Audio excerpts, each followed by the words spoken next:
alguns dados que temos atualizados e existe um site que retrata essa atualização de uma forma simultânea, e esse site é o World Matters.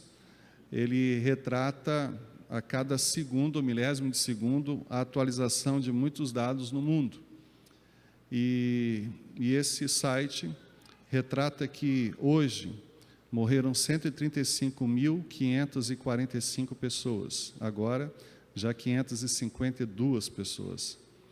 Nesse ano, morreram 41.545.299, agora 305 pessoas.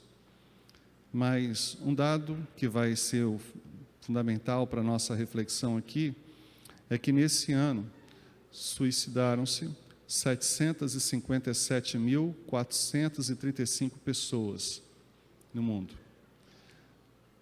Recentemente, o pastor Hernandes Dias Lopes retratou numa fala que para cada uma pessoa que se suicida, nós temos 10 outras que não têm o registro. Então, se pegarmos assim, a esse dado que ele traz, nós temos aqui um crescimento muito maior. Desses 757 mil, nós teríamos aí um alcance de alguns milhões de pessoas. Eu fiz uma pesquisa no ano de 2004 a 2007 com pastores presbiterianos e batistas do norte do estado do Espírito Santo, e a resposta dessa pesquisa disse que 70%, estou falando de líderes, pastores e batistas, de algumas convenções, além da nossa Convenção Batista Brasileira, a Convenção Batista Nacional, a Presbiteriana do Brasil, a Presbiteriana Independente, 70%, em algum momento da sua caminhada, já se viram pensando sobre o limite da sua própria vida.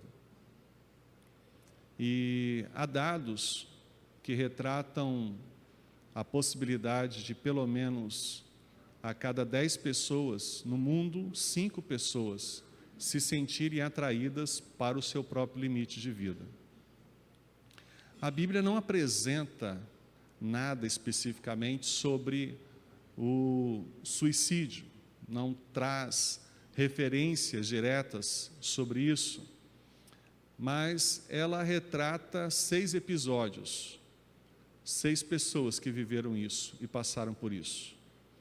Nesse mês de setembro, chamado Setembro Amarelo, nós estamos empenhados em pensar juntos no que fazer para contribuir junto à nossa sociedade, para que esse alerta amarelo possa ser um alerta de cuidado, de ação, de intervenção, de equilíbrio, para que as pessoas possam viver mais e possam viver com qualidade e que possam construir valores às suas vivências aqui na Terra.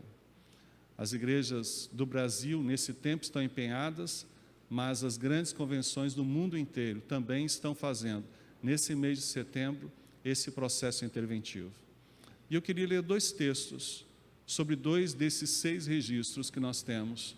E eu gostaria de, nessa noite, na instrumentalidade do Senhor, chegar perto da sua vivência, da sua história, da sua realidade, e tentarmos juntos ser tratados, curados, e tratados e curados, levar a tantos outros a que também sejam tratados e curados para a glória do Senhor. O primeiro texto está no Antigo Testamento, um texto que retrata um episódio que ocorrera na transição, mesmo que momentânea, do reinado de Davi com o seu filho Absalão.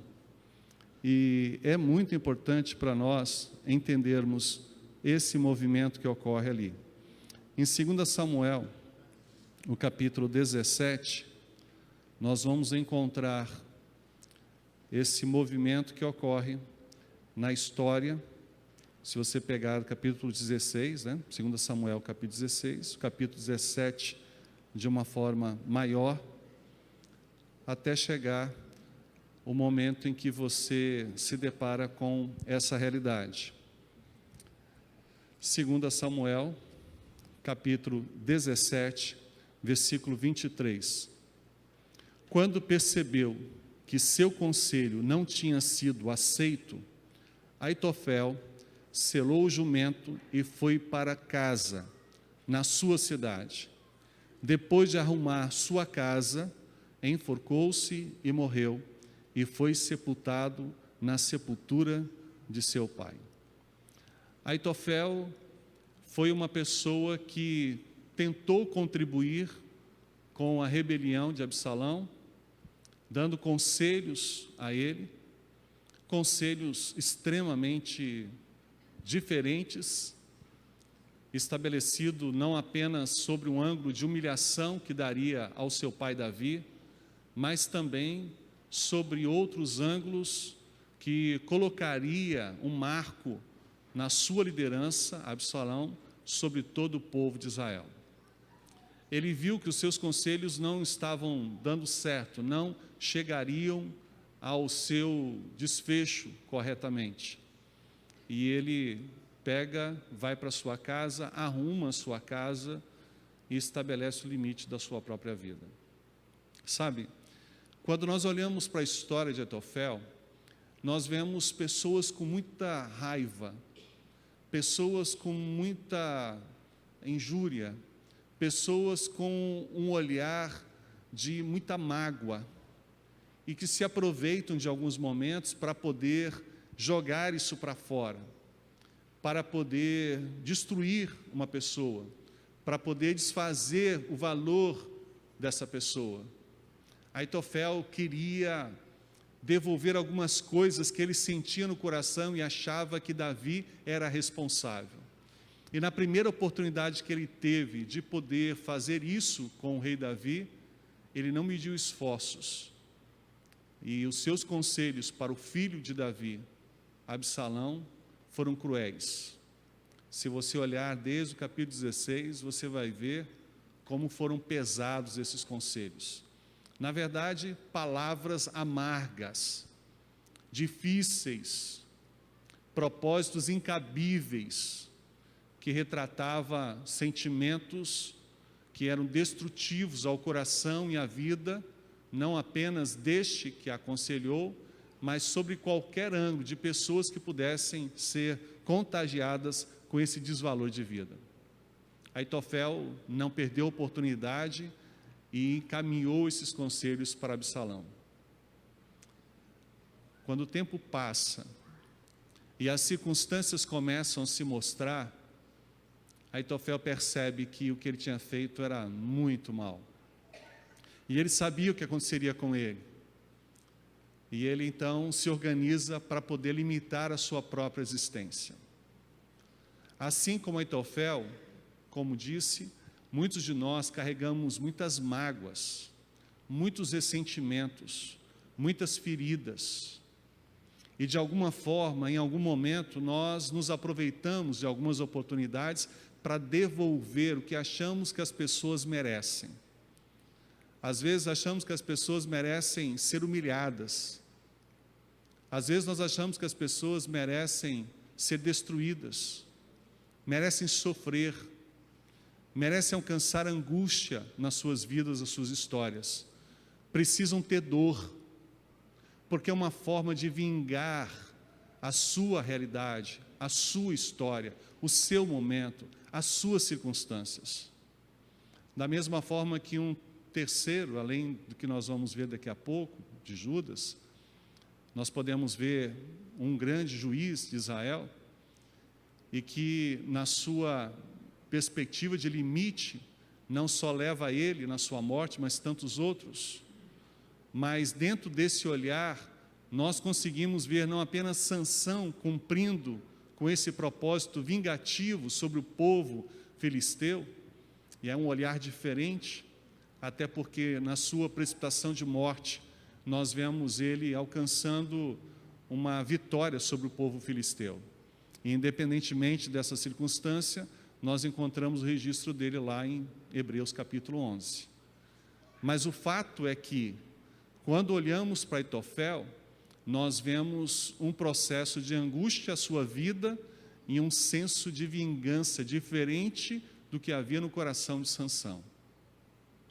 Eu não sei como é que está o seu coração nessa noite, mas talvez seja necessário você esquadrinhá-lo, porque talvez o rancor que venhamos a trazer no nosso coração, as mágoas, os ressentimentos, eles não fazem bem para nós, eles não nos ajudam a tomar as decisões certas, eles não nos ajudam a orientar, a aconselhar as pessoas que estão à nossa volta.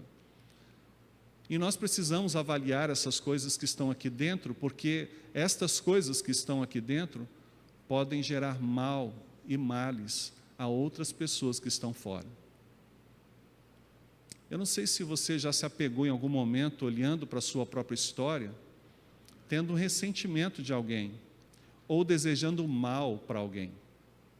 Eu não sei se em algum momento você carrega na sua história situações ou circunstâncias que têm pesos, e pesos negativos, que mexem com você, que trazem desequilíbrio às suas emoções. Não sei quando você ouve algum nome, ou quando você vê alguma foto, ou quando de repente você se encontra com essa pessoa. Você precisa tratar isso, porque essa angústia de coração, essas mágoas e ressentimentos, elas são sinônimos de morte. E talvez os seus intentos não sejam alcançados, e de repente o processo se torna contrário, quando você vive a ação extrema de querer injustamente o mal do outro, e é exatamente o que você colhe na sua vida.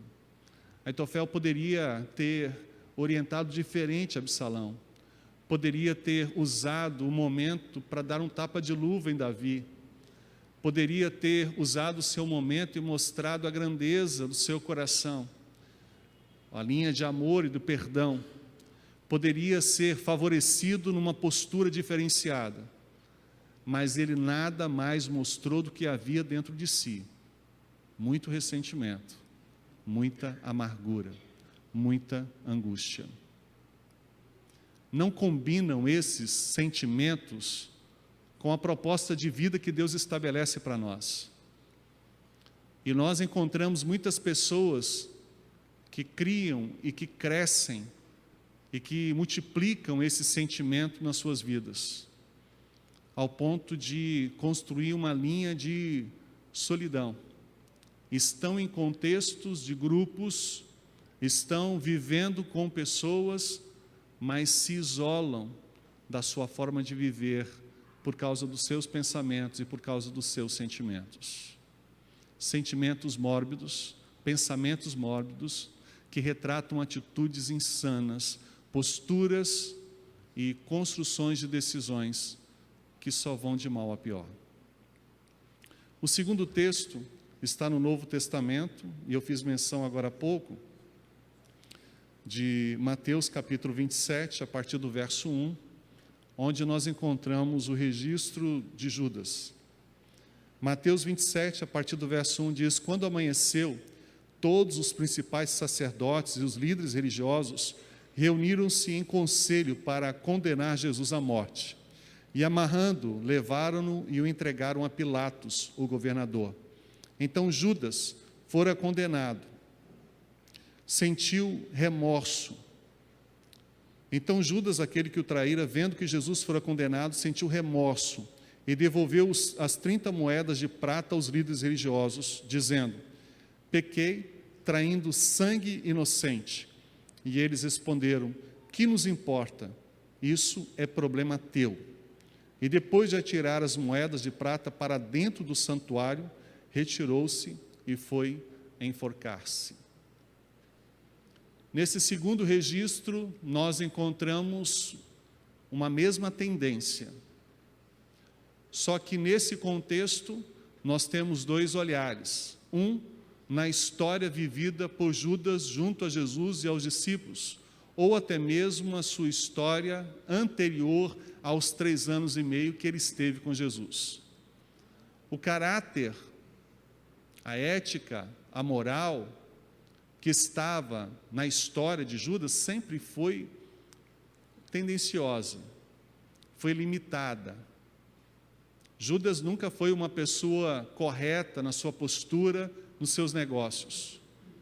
Ele era muito egoísta. Ele era muito centrado em si mesmo.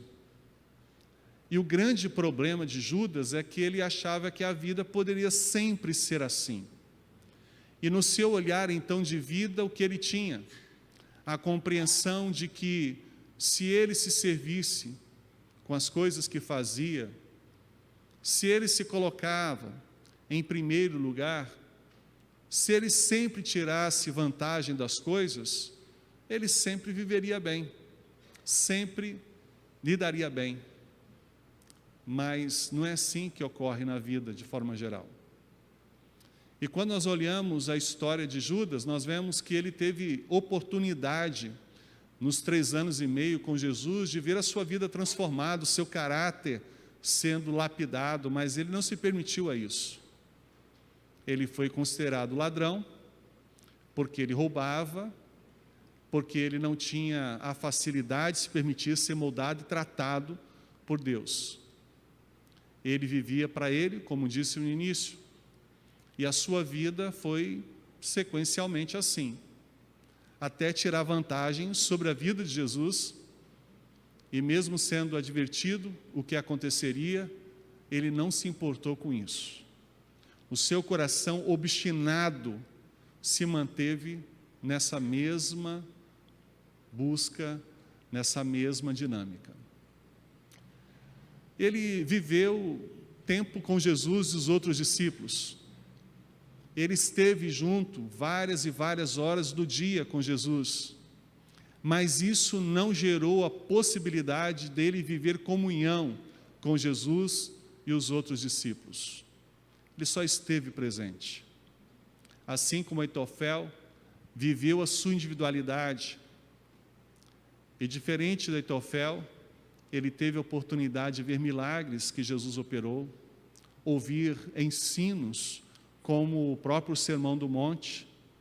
Diferente de Aitofel, Judas pôde sentir até mesmo a oportunidade que Jesus estava dando a ele, de não seguir em frente ao cabo dos seus planos na sua traição. Mas o seu coração, mais obstinado, individualista, seguiu em frente inconsequentemente. Sabe, a gente olha para Judas e vê um homem frágil, de caráter mal formado, um homem vulnerável, mas nos esquecemos de avaliar a nós e a nossa vida e a nossa história, porque muitas vezes a mesma tendência de Judas, o coração obstinado, também se torna semelhante ao nosso coração. Nós nos fechamos às vezes para a verdade, nós nos fechamos às vezes para aquilo que Deus deseja de nós e para nós, as oportunidades que Ele nos permite viver. Nós mantemos o que o nosso coração deseja.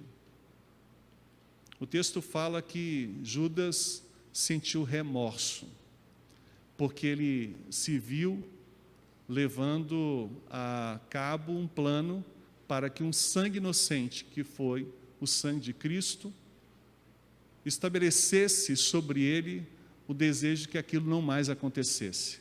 Ele não queria fazer parte daquele negócio mais, mas não tinha mais como voltar atrás.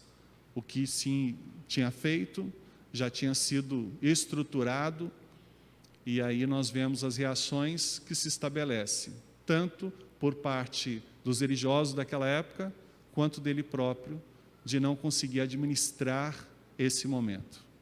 Aitofel não conseguiu administrar o seu momento, porque ele teve medo e sabia que as consequências seriam mais severas sobre ele. Ele não acreditava na possibilidade do perdão e não acreditava na possibilidade da restituição da sua vida, da sua perspectiva de futuro, porque o olhar dele era um olhar vingativo, destrutivo. Ele queria que Davi pagasse por algumas situações que aconteceram na sua vida, na sua história. E é interessante ver a ligação de Aitofel com Betseba, a mulher que nós vemos Davi tendo um relacionamento e depois estabelecendo atos completamente desconcertantes sobre o marido de Betseba e sobre aquilo que envolveria o futuro e a geração daquelas duas famílias. É impressionante como uma pessoa é capaz de guardar no seu coração recortes que vão fazer a sua vida se tornar amarga para todo o seu futuro. É interessante olhar para Judas e ver que, mesmo convivendo e tendo da parte de Jesus todas as oportunidades possíveis para que as mudanças ocorressem sobre ele e sobre outros, ele não soube aproveitar. E como disse, o seu coração obstinado foi até o limite da sua própria vida. Ele teve remorso, mas ele não se arrependeu. Ele teve todas as chances, mas não pegou uma delas. Ele ouviu o melhor ensino, de forma direta, a melhor didática, mas ele não se submeteu, o seu coração não era ensinável. O querer mais, o querer ter mais vantagem, o querer sempre se dar bem, o fez perder tudo. Indiana Jones foi uma série que marcou durante uma década os seus filmes, uma parte de uma geração. As aventuras sempre chegavam a uma mesma conclusão: a descoberta de muito dinheiro, de muitas joias, de muito ouro, de muita prata, tesouros escondidos, e as pessoas morrendo por causa disso, porque quando chegavam a esses lugares, eles tinham que fazer uma decisão. A decisão era ou pegar alguma coisa dali e tentar morrer, e assim de fato morriam, ou sair dali sem nada, mas sair com a sua vida. E aqueles que faziam, conseguiam sair dali para seguir a sua vida. Todos os vilões morriam, tentando manter o domínio, a posse desses tesouros. E sabe, nós encontramos pessoas no mundo de hoje que continuam morrendo, querendo ter vantagem nas suas vidas, encontrando, entre aspas, tesouros e fazendo desses tesouros motivos de limite pleno sobre todos os dias à frente. Nesse mês, nós precisamos entender que, assim como Aitofel, assim como Judas, muitos de nós, seres humanos, vivemos limites, mas precisamos tratá-los, e para tratá-los nós precisamos reconhecê-los. E como reconhecer o que está ocorrendo conosco, se não abrir o nosso coração e procurar esquadrinhar a nossa vivência? Quais são os nossos valores? Poderia ser a primeira pergunta. Em que mais nos ocupamos nosso dia a dia? Possa ser a segunda. Qual é o conteúdo dos nossos pensamentos e sentimentos? Talvez seja a terceira. O que é que você tem feito constantemente na sua vida, ou implicando sobre atos de crítica, de condenação, de murmúrio, reclamação, pessoas que você talvez esteja visando para destruir, porque de alguma forma algo está ainda no seu coração e que não foi trabalhado e resolvido com essa pessoa.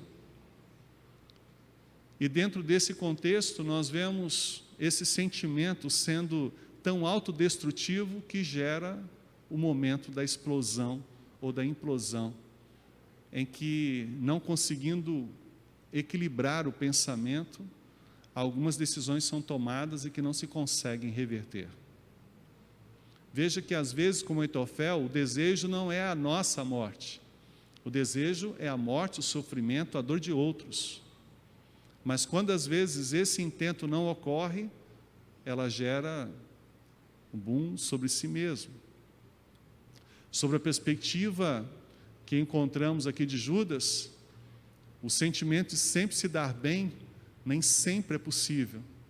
E quando choca-se ao limite da vida, vem essa circunstância, o remorso, o valor desprezado, um sentimento de incapacidade para lidar com o presente e o futuro daquilo que se viveu até aqui.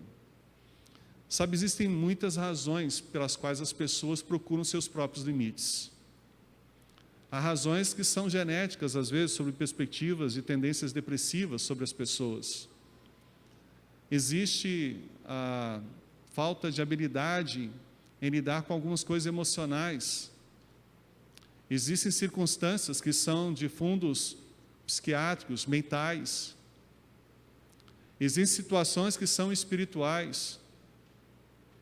E nós estamos vivendo uma onda de irregularidade nesses contextos, onde a insuficiência, a incapacidade, o limite bate e nós não conseguimos avançar. Por quê? Porque estamos tão voltados para nós mesmos que não permitimos outros nos ajudarem. O suicídio, ele ocorre quando nós nos tornamos ilhas, distantes dos continentes, pessoas, e vivemos ali, pode ser um pequeno tempo, independentemente desse fator, o tempo, o fato é que vivemos isolados, e por isso pensamos isolados, e acabamos construindo ações desses pensamentos isolados, que são capazes de nos destruir. Quando nós olhamos a história da humanidade, nós vemos isso em vários momentos. Grandes homens, grandes personagens da história. E sabemos que essas pessoas viveram seus dias limitadores e poderiam ter vivido tanto mais, tanto na história secular, quanto na história cristã, de grandes líderes que fizeram diferença, grandes missionários que fizeram diferença. Encontramos nos nossos dias atuais até mesmo uma contingência grande de pastores, como ocorreu domingo passado na cidade de Linhares. Encontramos uma sequência e um crescimento de desvalor àquilo que nós deveríamos ter mais como primazia, o cuidado de nós mesmos, o cuidado daquilo que envolve ser templo, morada de Deus, naquilo que envolve a perspectiva de construirmos significância nas nossas relações. Mas o grande problema que nós encontramos para o suicídio é lidar com isso. Os relacionamentos são tão hoje fragmentados que nós não conseguimos criar unidade. Dentro de casa encontramos esposo e esposa, às vezes, numa perspectiva completamente desassociada. Não se unem, são mais adversários do que parceiros. Às vezes encontramos a relação entre o pai e o filho, uma relação também desassociada, em que ao invés de se unirem para juntos mais fortes vencerem os desafios do dia a dia, vão se dividindo e se tornando mais fracos, vulneráveis para aquilo que intenciona o mal sobre a vida deles e as suas próprias gerações. Sabe, semana passada eu estava chorando com uma família que foi limitada por perspectivas políticas do ano de 2018. E essa família está dividida de 2018 para cá. O pai não conversa com o filho e o filho não conversa com o pai. Na semana passada, o filho proibiu os netos, como era costume, passar um dia inteiro na casa do avô, porque o pai dizia que não havia mais avô para a vida deles, porque o pai havia colocado um post no seu Instagram, estabelecendo valor a um determinado líder nesse processo político do Brasil.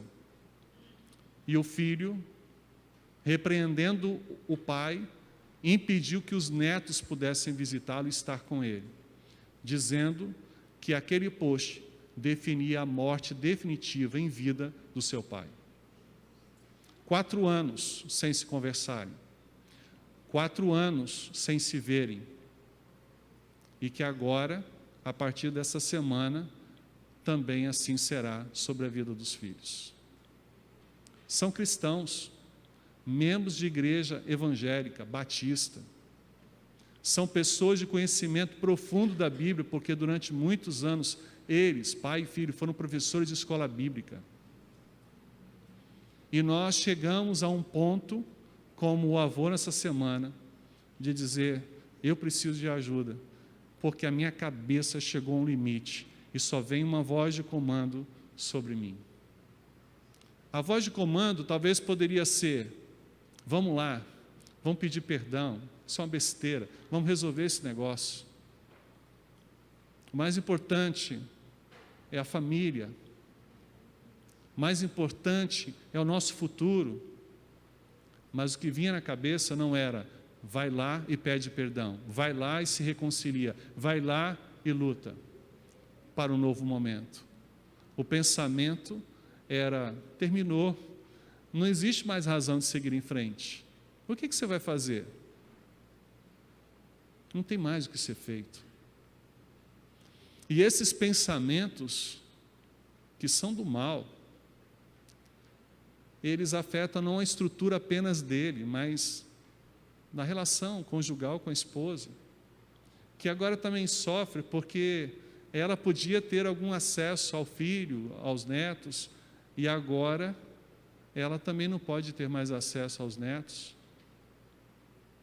Essa família é um exemplo de egoísmo, de extremismo que nós vivemos. Nós precisamos entender que o diabo ele entra nessas frechas e ele provoca esse mal e ele cria essas divisões, mas o Senhor é o único que nos une.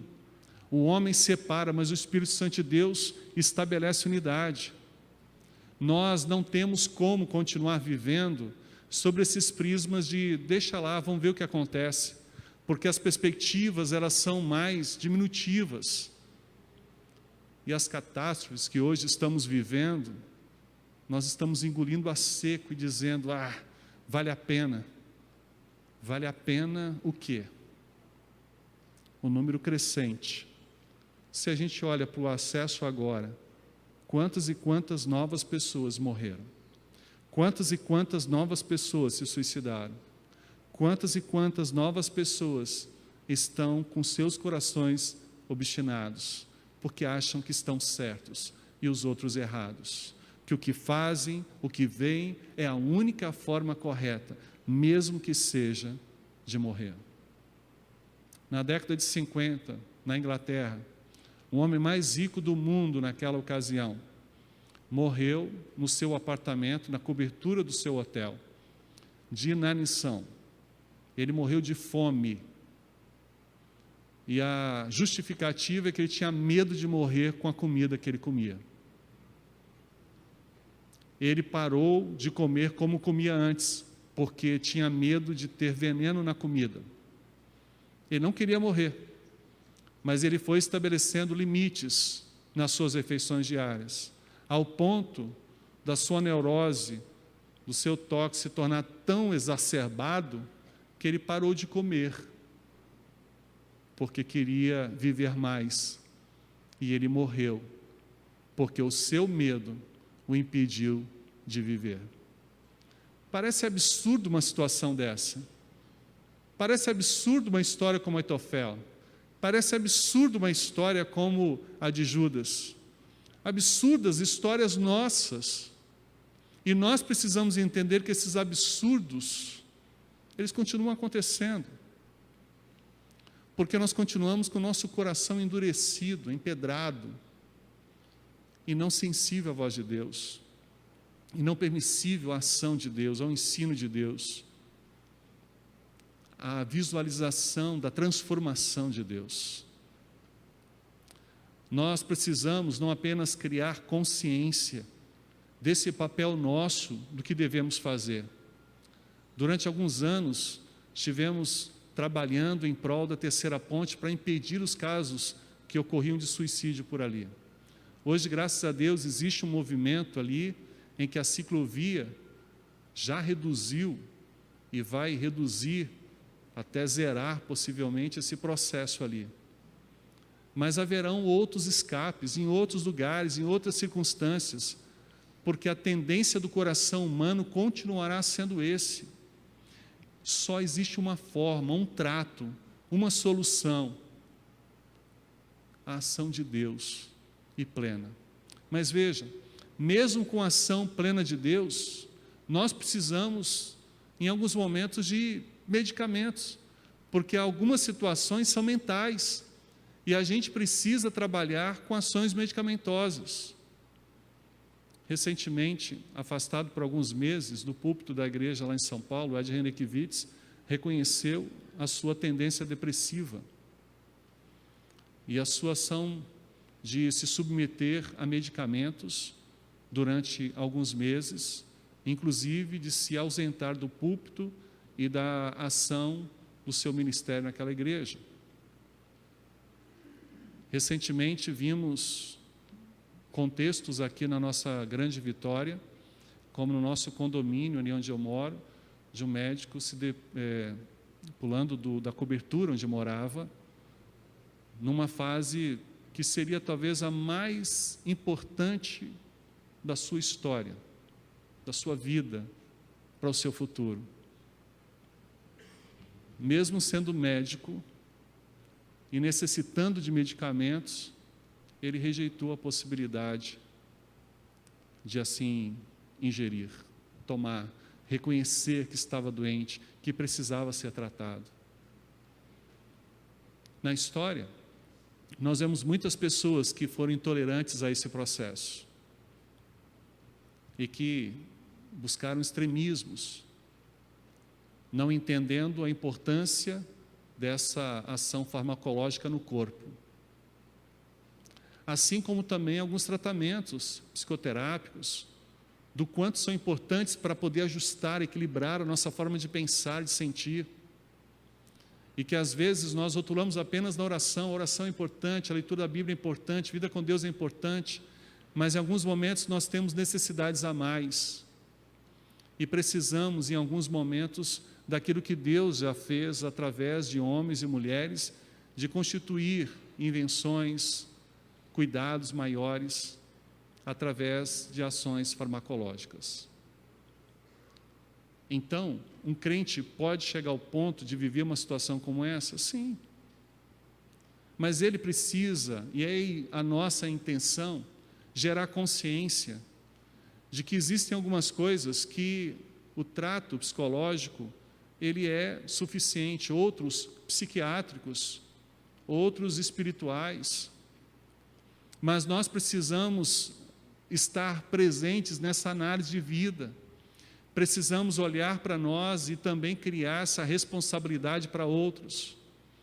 A pessoa está indo regularmente bem e de repente ela tem uma transformação social grande, ela se fecha, se isola, e às vezes não é perceptível no contexto nosso de igreja, às vezes nem é perceptível dentro de casa, porque a pessoa aparentemente está bem, mas em alguns momentos no trabalho ela vai transmitir isso, e nós precisamos nos preocupar com isso, às vezes na escola, ou às vezes o contrário, na própria igreja. Há uma ausência dessa pessoa nas atividades, há uma ausência dessa pessoa naquilo que envolve a sua liderança, no seu servir, há uma ausência dessa pessoa nas suas motivações, há uma ausência dessa pessoa no carinho, no cuidado dentro de casa, há uma ausência na questão da motivação para ir para o trabalho, trancar os seus estudos. E a gente precisa perceber com cuidado e ajudar essas pessoas com amor, sem julgá-las, sem criticá-las, mas poder estender a mão, trazer as pessoas mais para perto de si. E hoje, quando qualquer coisinha, por mínimo que seja, alguém faça contrário do que a gente pensa, a nossa tendência é empurrar essa pessoa para bem longe. A gente cancela essa pessoa não apenas na rede social, mas a gente cancela também nas relações da vida. E quantas pessoas são canceladas nesse contexto? Nessa noite, Deus nos diz, nós não somos diferentes de Aitofel, nós não somos diferentes de Judas, nós não somos diferentes de Sansão, nós somos seres humanos iguais. Nós precisamos nos cuidar e precisamos assumir a responsabilidade de cuidar daqueles que estão à nossa volta, a cuidar do coletivo, além da igreja, da nossa comunidade, da nossa sociedade. Precisamos desestressar-nos e fazer com que essas pessoas também façam isso. Nós temos criado um jugo muito pesado na nossa vida. Uma delas é a manutenção da vida social através de mídias. Nós queremos saber o que as outras pessoas estão falando e passamos e investimos horas em acessos midiáticos. Nós estamos hoje querendo mostrar nossa vida para os outros ou querer saber o que está acontecendo com a vida dos outros. As fotos, postagens, a relação de estabelecer a manutenção de status quo, de viagens, de lugares onde estamos, de coisas que compramos, o que estamos comendo e bebendo, essa fascinação da exposição ao outro, a outros, ao social, isso está se tornando hoje um dos grandes problemas para a nossa vida. Nós estamos vivendo para o outro, não estamos vivendo para nós mesmos. Nós estamos hoje criando um buraco, estamos dentro dele, sem nos perceber, e daqui a pouco vamos nos enterrar em relação a isso. O estresse hoje está tomando conta das nossas vidas. E nós nos cobramos cada vez para mais e mais e mais, para que algumas coisas aconteçam. Nós hoje, nos grupos que participamos, ou nas pessoas que seguimos, os youtubers que nós temos como referência, eles são meio que os nossos gurus sobre as circunstâncias da nossa vida, e queremos fazer aquela dieta, nós queremos ter aquele procedimento, queremos ter aquela atividade física, só que nós somos diferentes uns dos outros, e precisamos reconhecer essas diferenças. Todas as vezes, como lá em Gênesis, queremos construir uma torre bem alta, como a Torre de Babel, nós não queremos trazer unidade, nós queremos ter domínio. Unidade se vem com submissão a Deus, e através do seu Santo Espírito, através do movimento do rebanho, de ser o corpo de Cristo. Mas a nossa tendência é opositora a isso. Então, nós precisamos hoje levar as pessoas a entender Mateus 11, 28. Nós precisamos levar as pessoas hoje a viver Mateus capítulo 6, 33 até 34. Nós precisamos hoje fazer com que as pessoas olhem para a vida com mais leveza, que elas tenham paz, João capítulo 14. Nós precisamos hoje rever os nossos valores, nós precisamos rever as nossas relações, porque nesse mundo individualista, o meu pirão primeiro vai sempre ser motivo de eu fazer o que for, para sempre obter o primeiro lugar e as primeiras coisas da vida e das relações que nós temos. Hoje o hedonismo está desenfreado, as pessoas estão vivendo a busca dos seus prazeres a qualquer custo, e nós hoje estamos nos tornando refém de nós mesmos. Isso precisa mudar, mas antes de mudar no social, na comunidade, na igreja, precisa mudar em nós, porque nós estamos nos matando sem perceber o que estamos fazendo conosco. O envelhecimento precoce hoje caminha em paralelo da longevidade. A tendência das pessoas viverem mais está impedindo muitos jovens de seguirem as suas vidas e terem seu futuro. Até porque, numa linha de análise de suicídios no mundo, com exceção do Japão, há um contexto na perspectiva ocidental em que os jovens entre mais ou menos 14, 15, 21 anos de idade, são os mais ceifados. Uma cidade aqui de Minas, chamada Pedra Azul, pertinho ali de Medina, ela tinha o maior índice de suicídio infantil da América do Sul, e um dos maiores do mundo. Iam uma pedra e se precipitavam. Crianças que tinha nitidamente uma condução que era espiritual até aquele lugar, e a precipitação. Haviam 22 centros espíritas na cidade. Quando nós entramos com a igreja lá, plantando a igreja, esses centros foram diminuindo ao ponto de se extinguirem. E não foi coincidência, mas quando terminou, quando fechou o último centro espírita, e aquele homem que era responsável ali, o pai de santos, se converteu e se tornou membro da nossa igreja lá, Batista, aqueles suicídios acabaram. Existe uma referência espiritual? Existe, mas existe uma referência mental também, existe uma referência relacional também, existe uma referência psicológica, emocional, existe uma referência que vem na nossa ancestralidade, que despeja sobre aquilo que temos na nossa perspectiva genética. Nós não sabemos quantos de nós somos vulneráveis, mas se nós não cuidarmos de nós, e se nós não cuidarmos do outro, nessa perspectiva de amar a Deus sobre todas as coisas, a si mesmo, como o próximo, nós continuaremos com um índice crescente e alarmante de suicídio no mundo. Que nesse primeiro movimento de reflexão desta quinta e a sequência da próxima semana, nós possamos ter uma primeira atitude: começar a cuidar melhor de nós mesmos, a começar pelos nossos pensamentos. Se os nossos pensamentos não são pensamentos amáveis, se os nossos pensamentos não estão dentro de uma esfera de reciprocidade, valor, se os nossos pensamentos não são adequados, comecemos a tratar esses pensamentos. Se o nosso olhar para com as pessoas que estão à volta, ou até mesmo para nós mesmos, não é adequado, a gente não tem autoestima, não temos valor próprio, nós precisamos recompor isso, precisamos mudar essa realidade de visão. Esse talvez seja o primeiro passo que a gente possa dar para aquilo que envolve os outros, que na próxima semana entenderemos e consideraremos como importantes. Para diminuir essa estatística no mundo, precisa-se diminuir a estatística perto de nós, na nossa cidade, no nosso estado, no nosso país. E para diminuir isso, tem que diminuir na nossa comunidade. Nós temos uma comunidade ali em Mata da Praia, aqui em Itapuã, Vila Velha, Vitória, Grande Vitória, onde se concentra o maior índice do nosso estado. E o que nós temos feito para isso? Falado de púlpito é pouco.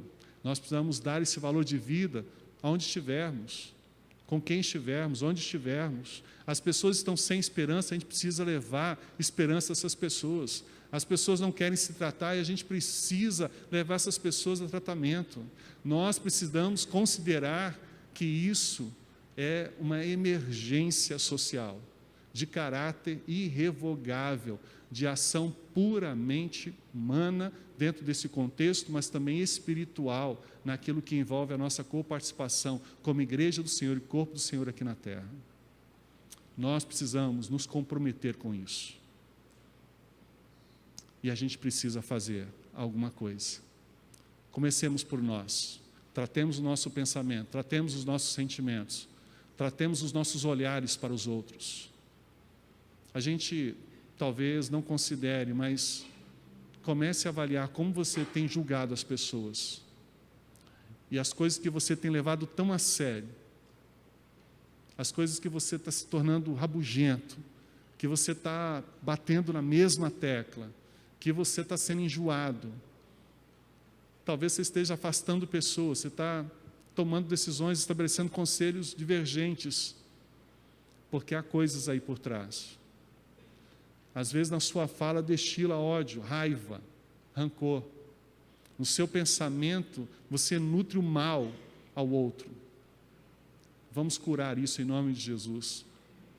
Para curar a nossa vivência aqui dentro da igreja, nas nossas igrejas e fora das igrejas, no contexto social. Vamos trabalhar para que possamos impedir e não depois considerar ações de trato dessas pessoas que tentaram limites às suas próprias vidas. Vamos fazer com que a nossa vida valha a pena e a de outro também. Vamos orar? Senhor, nós queremos te agradecer, porque o Senhor prova o seu amor constantemente para conosco. Obrigado, porque esse amor nos constrange, esse amor nos dá vida, Pai, esse amor nos dá esperança, esse amor nos move a seguir em frente, a acreditar, a sempre ter respaldo do Senhor em tudo que vivemos e somos. Mas, Senhor, muitas coisas vêm à nossa mente, ao nosso coração, que são descentradas da Tua Palavra, do Teu propósito sobre nós. E muitas vezes nós, ao invés de tratarmos, de nós reprimirmos, nós às vezes adoçamos, nós estendemos, nós fortalecemos pensamentos errados. Pai, neste tempo em que estamos vivendo, as pessoas estão partindo por coisas tão pequenas, tão, ó Deus, ínfimas. Nós não estamos fazendo nada por essas pessoas, nem mesmo por nós. E nós queremos nessa noite assumir um compromisso diferente para isso. Nós queremos um compromisso com a vida. Nós vamos lutar e vamos também levar ao outro, que ele estabeleça essa luta, que ele proceda dessa forma, que ele siga em frente, que ele respeite a vida, que ele possa, ó Deus, entender que há respostas, porque o Senhor é a resposta para todas as coisas, que os medicamentos, o médico, o psicólogo, o conselheiro, ele é importante quando nós não conseguimos fazer isso sozinhos, e a Tua palavra nos diz que nós devemos confessar uns aos outros. Esse processo de trato de alma, ele é importante porque nós nos sentimos sozinhos na vida, mas quando somos tratados, percebemos que além de ter o Senhor conosco todos os dias, até a consumação dos séculos, o Senhor também estabelece pessoas para estar conosco, para fazer diferença e parceria nisso. Por isso nós podemos confiar sim em pessoas, mesmo que algumas pessoas tenham nos traído. Nós podemos confiar sim em pessoas, mesmo que muitas pessoas tenham abusado de nós em nossa vida. Nós podemos confiar sim em pessoas, mesmo que muitas pessoas tenham cancelado as nossas relações e as nossas amizades. Nós podemos ter o Senhor como um grande amigo. Assim como diz a Tua palavra, que existem amigos que são mais chegados que irmãos. Nós precisamos de pessoas que cuidem de nós e nós precisamos cuidar de outros, porque essa reciprocidade não vai gerar mais vida apenas, mais qualidade nessa vida que temos por aqui. O Senhor abençoe nesse momento pessoas que estão tendo pensamentos suicidas no mundo, Pai. Em nome de Jesus, coloque uma pessoa junto a elas nesse instante.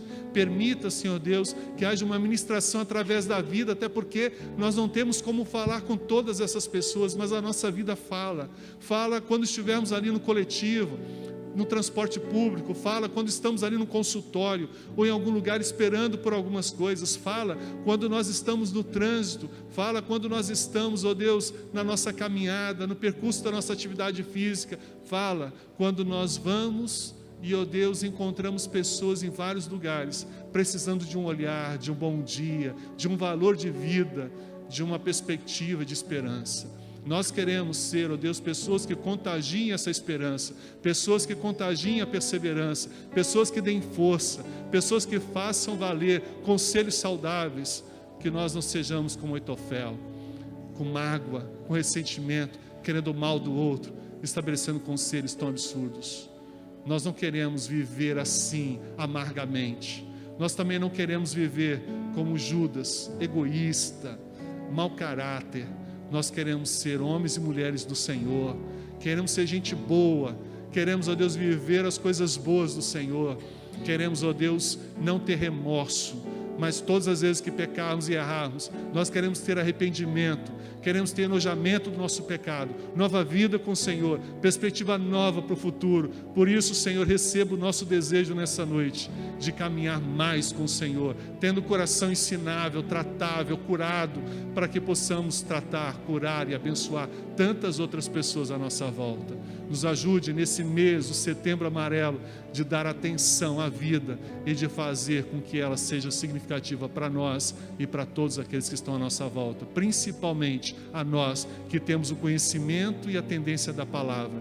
Nos ajude a convencer, e só o Teu Santo Espírito é capaz disso, as pessoas a procurarem ajuda médica, a procurarem ajuda psicoterápica, a procurarem ajuda em aconselhamento, a procurarem ajuda espiritual, a procurarem ajuda relacional. Senhor, se sabemos que tem pessoas com dificuldades relacionais dentro de casa, nos coloque como instrumento do Senhor para chegar até lá e curar essas vidas e curar essas relações. Permita-nos, ó Deus, em nome de Jesus, criar um ambiente novo para a nossa comunidade, a nossa grande vitória, o nosso estado, o nosso país e o mundo. Que a partir daqui, desta noite, contagiemos o bem e não o mal. Multipliquemos a graça do Senhor, o poder do Senhor e não a fragilidade humana. Que nós juntos, à disposição do Teu Santo Espírito, possamos viver para a honra e glória do Senhor e levar outros tantos assim à mesma tendência e postura para sempre. É essa a nossa oração, Pai, agradecidos no nome de Jesus. Amém, amém e amém.